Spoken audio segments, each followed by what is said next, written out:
These are the stories of the pioneers, people and places in the central interior of British Columbia.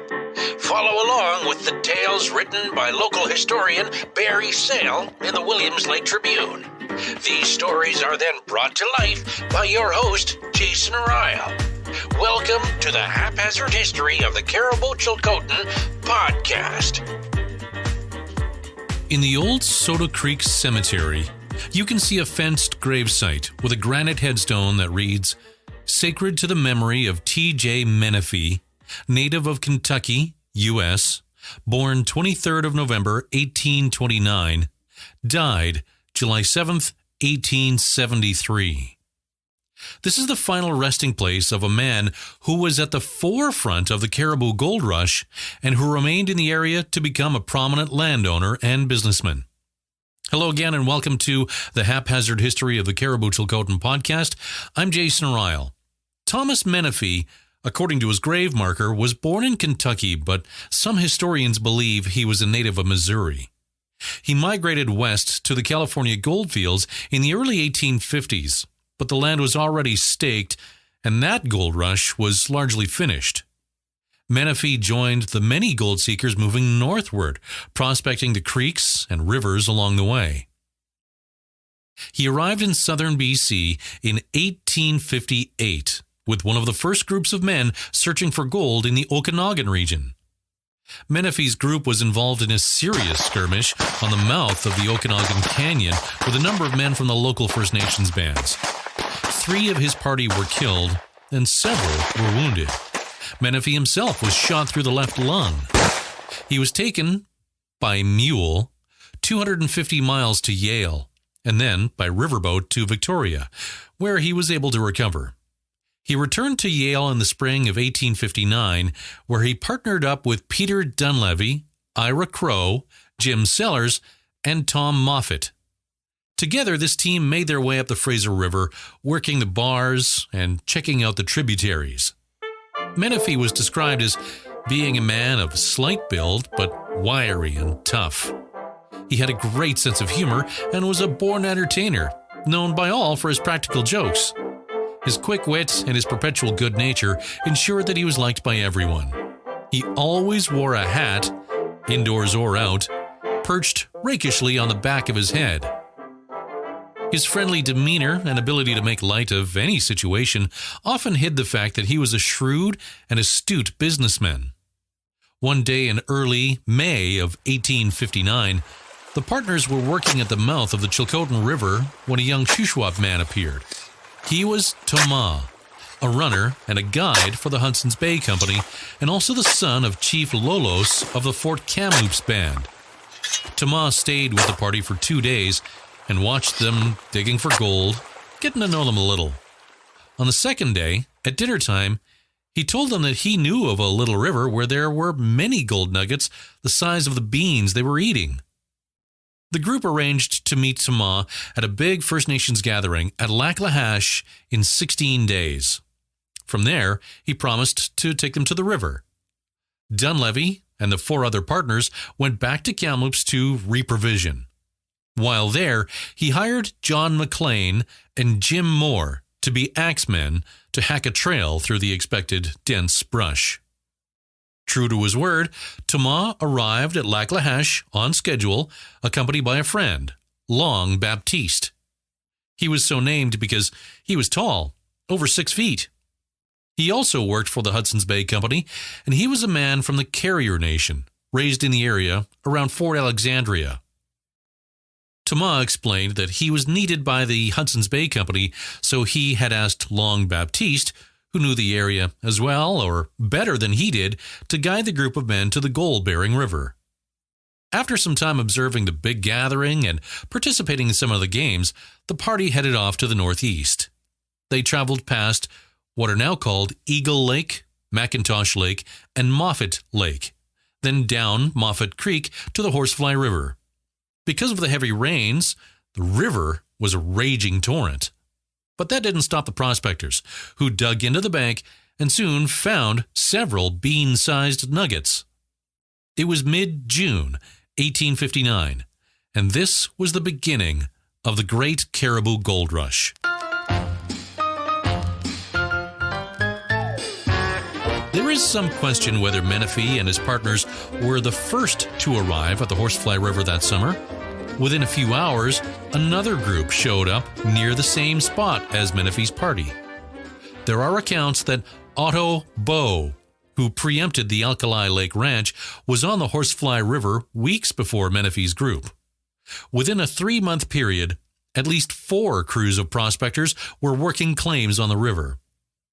What is certain is that the first gold, other than on Fraser River, that was found by white gold seekers was located on the Horsefly River in 1859. Now, back to Menefee's story.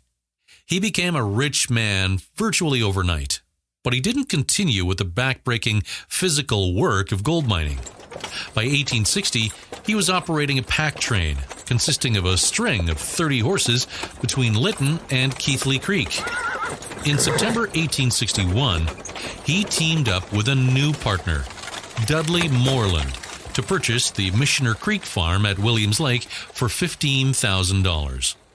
This included a roadhouse, a saloon, a huge vegetable garden, and ranch land in the area we now call the Dairy Fields.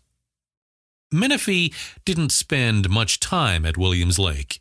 He quickly branched out in other directions, including horse racing. He brought in several thoroughbreds from Oregon, and he traveled the racing circuit, Barkerville, Williams Lake, Lackahash, Cache Creek, and Ashcroft, betting heavily and often winning. Despite his frequent absences, the farm at Williams Lake prospered, as did the stopping house, the saloon, and a general store. At that time, the place was on a main route to the Cariboo gold fields. Most of the gold seekers, whether walking or on mules or horses, would stop overnight. Gradually, a small community grew up. Williams Lake became the headquarters of the gold commissioner and the police constable, and a post office, jail, and courthouse were built. Judge Begbie stopped in for the spring and fall assizes. Other settlers preempted plots of land in the area, and the future looked rosy. Then, in 1862, the Cariboo Wagon Road from Lillooet to Alexandria was begun. The people of Williams Lake looked forward to the traffic and prosperity it would bring. Its exact route was left to the discretion of its builder, Gustavus Blinn Wright, another great entrepreneur. In the spring of 1863, as the road approached Williams Lake, Wright met with Menefee and several other prominent landowners from the area. He informed them that for a reasonable fee of $15,000 to cover the costs of some very difficult terrain, he would route the road from 147 Mile down the San Jose Valley to Williams Lake and thence to Soda Creek. The landowners, led by Menefee, refused to pay anything, so Wright constructed the road through 150 Mile up and over Carpenter Mountain. We now call it the 150 Mile Hill, on to Mountain House, and then west over to Deep Creek, bypassing Williams Lake altogether. The residents of Williams Lake were outraged. There were allegations of graft and corruption, especially considering the fact that Wright had a half interest in a new roadhouse at Deep Creek. However, the decision stood, and Williams Lake was cut out of the loop, so to speak. That was its death knell, and it wasn't up until 1920, when the PGE Railway established a terminal, that the town began a second life. Thomas Menefee, however, continued to prosper. His Missioner Ranch in Williams Lake kept on supplying beef, grain, and vegetables to the gold fields. Miners would come down in the fall and winter over where the climate was milder, spending their gold in the saloon and in the roadhouse. Late in 1863, Menefee teamed up once again with the Dunleavy partners and bought a half interest in the Mud Lake, now McLeese Lake, ranch and stopping house. As the gold rush moved on, Menefee continued to purchase land and erect roadhouses up in the Stikine and Amanika regions, selling them when they were profitable for him to do so. In 1870, he took up permanent residence at Soda Creek, buying a half interest in Dunleavy's farm and his exchange hotel there. He also bought out his partner, Moreland, at his Missioner Creek farm and purchased a 1/3 interest in the flour mill at Deep Creek.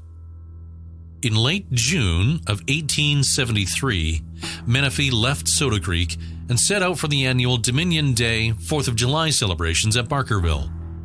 In between Quesnel and Van Winkle, he became seriously ill. He was transported to Barkerville, where, 3 days after the celebrations, he died of an inflammation of the lung, a complication from his earlier gunshot wound.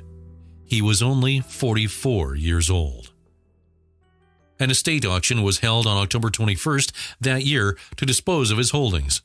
Included in the sale were the Missioner Creek farm, including 1,000 acres of land, 75 head of cattle, and 15 horses.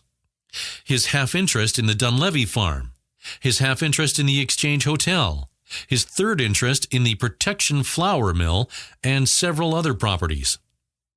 Menefee was a well-known, highly regarded businessman who had parlayed an initial gold strike into an impressive business empire, proving once again that for an astute entrepreneur, mining the miners was always a profitable venture. The information in this article came mainly from the writings of Bronwyn Pattanaud, Alex McGinnis, and Irene Stango. That's all for today. I'm Jason Ryle. Thanks for listening. This has been the Haphazard History of the Cariboo Chilcotin podcast. Tune in every month on the Williams Lake Tribune website or subscribe on Apple, Google, Spotify, or wherever you get your podcasts. Produced by Front Row Voiceovers in collaboration with the Williams Lake Tribune.